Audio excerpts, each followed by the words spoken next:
kap, kamusta kayong lahat? Oras natin ngayon ay 6:30, April 13 ngayon. May home service tayo sa Ibaan, Batangas. Maaga tayo nagising kasi yan, tampay tayo ngayon kasi si Aki.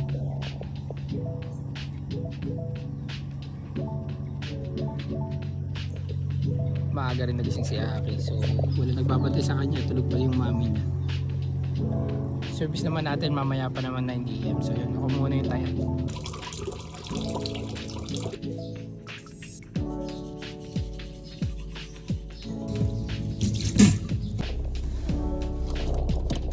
Set na tayo mga kap. Yung oras natin 7:30 pa lang. Appointment naman kasi ni client ay 9 AM pa.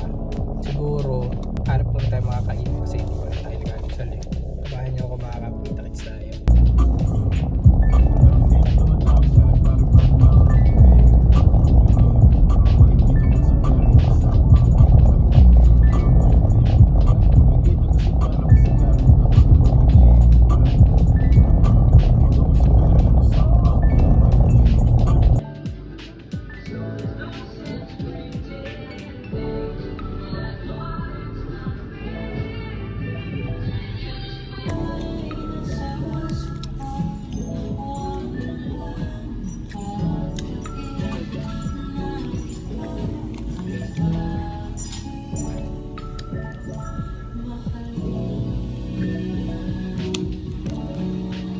So para sa kliyente natin for today's video, ito nga pala itsura ng buhok niya bago natin siya kabitan ng dreadlocks. So ang kliyente natin for today's video ay si Sir Cyrus. Home service tayo dito sa Ibaan, Batangas, at ang gagawin natin sa kanya ay mohawk dreads. Nung nag-inquire sa atin si Sir Cyrus ay dalawa yung pinagpipilian niyang options, kung upgraded top head ba yung gagawin natin or semi full head dreadlocks. Sa part ko bilang artist, mahirap talaga mag-decide kung pwede ba yung upgraded top head, lalo na kung hindi pa natin nakikita yung itsura ng buhok ni client sa personal. Pero yun nga, yung nakita nga natin, na-check natin na medyo may kanipisan yung top part.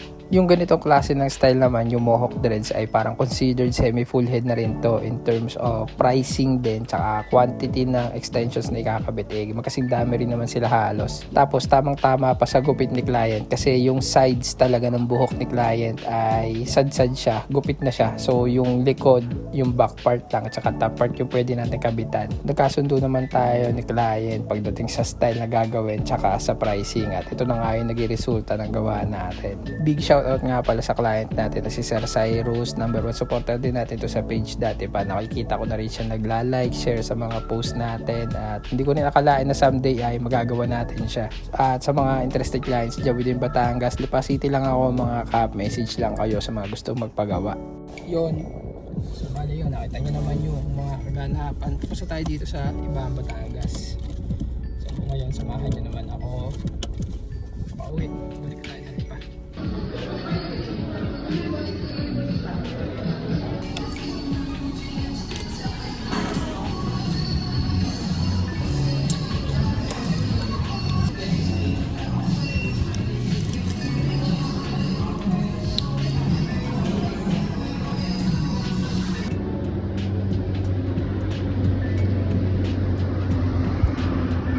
Yun, nakakain na rin tayo. Dito tayo sa may Startol. Chowking ng Startol.